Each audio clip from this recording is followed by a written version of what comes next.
Sikat ka sa mundong ito, laging kumaan ang magulan mo. Ang kamay nila ang tila.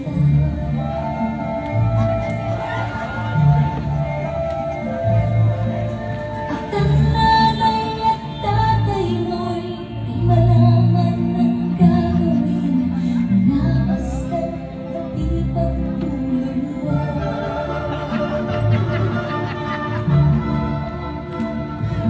Sa gabi na puyat ang iyong nanay sa pagtimpla ng gatas mo.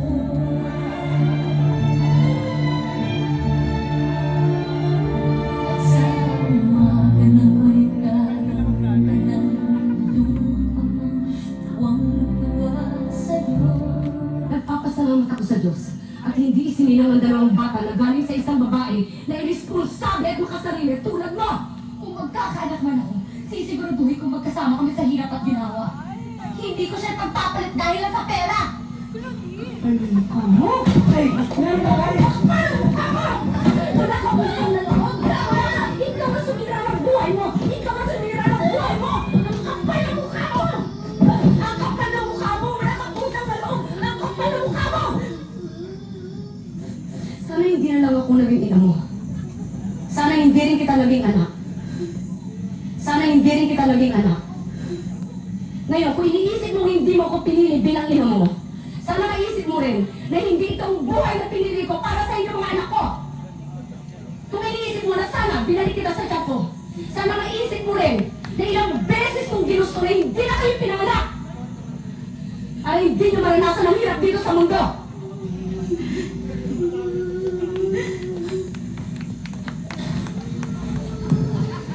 Pero nandito na ako. Nandiyan kayo. Kahit nandito na ako sa kanlupalop ng mundo, dito dala-dala ko. Pero nandito na ako. Nandiyan kayo. Kahit nandito na ako sa kanlupalop ng mundo, dito dala-dala ko. Pero nandito na ako. Nandiyan kayo. Kahit nandito na ako sa kanlupalop ng mundo, dito dala-dala ko.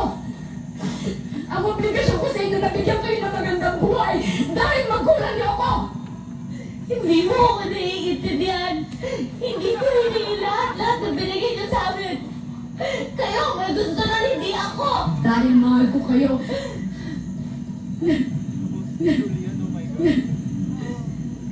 Mahal ko kayo. Mahal ko kayo. Mahal ko kayo.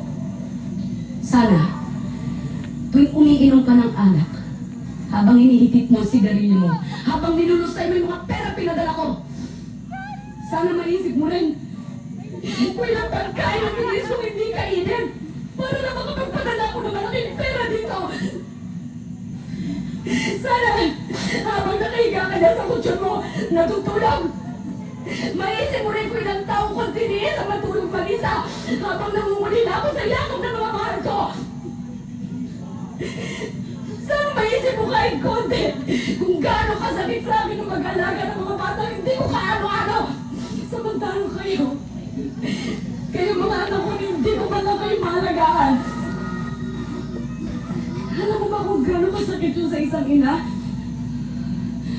Alam mo ba kung gaano kasakit yun? Kung hindi mo ako kayang ituring bilang isang ina, respetuhin mo na lang ako bilang isang tao. Yun lang, Carla. Yun man lang.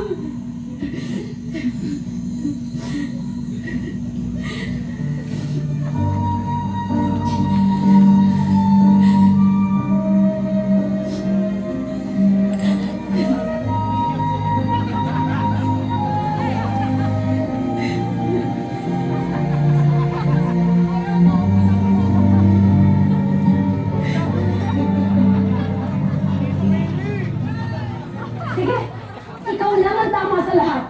2 taon na naman kayo nagsama ni Mark. Ikaw lang ang alam ng lahat ang gusto niya. Ano, naiinip ka? Naiinip ka naman. Dahil sa akin siya nagbihan at hindi sa'yo. Ano nga bang alam mo kay Mark? Ano nga bang sinadya mong alamin kung sa gusto niya at hindi niya gusto? Anak ko siya. Anak ko siya. Anak ko siya. Kaya bawat hininga tutot niya, alam ko ibig sabihin! Anak mo lang siya! Hindi mo siya pag-aari! Hindi dahil ikaw nagdaba sa kanya, ikaw rin ang bumuo.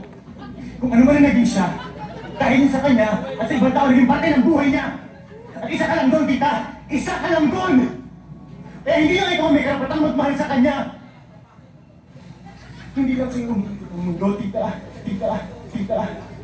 At hindi titigil to kahit na mawala ka pa. Huwag ka mang magaling! Dahil wala kang alam! Eh, ikaw! Anong alam mo? Alam mo ba muntik na magpakamatay si Mark ng unang taon niya rito sa Amerika? Di ba hindi? Hindi mo alam yun! At si Cherry! Alam ba nag-asawa siya ng maaga para makaalis agad sa poder mo? Hindi totoo yan! Ate daw! Hindi totoo yan! O bakit niya ayaw mo aminin? Ha? Di ba ikaw nagsabi? Huwag ipatay sa'yo ang totoo! Mas yun, ito ang totoo! Harapin mo ang totoo!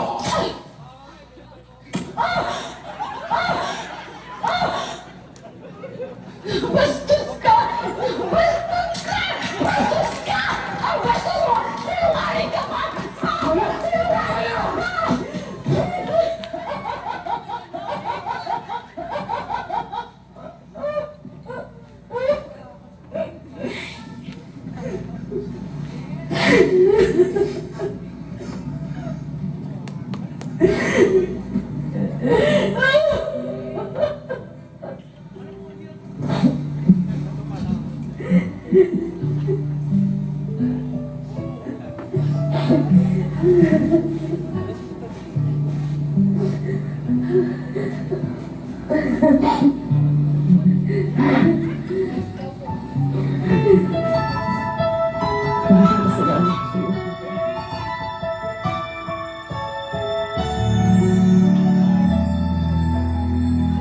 I guess I'm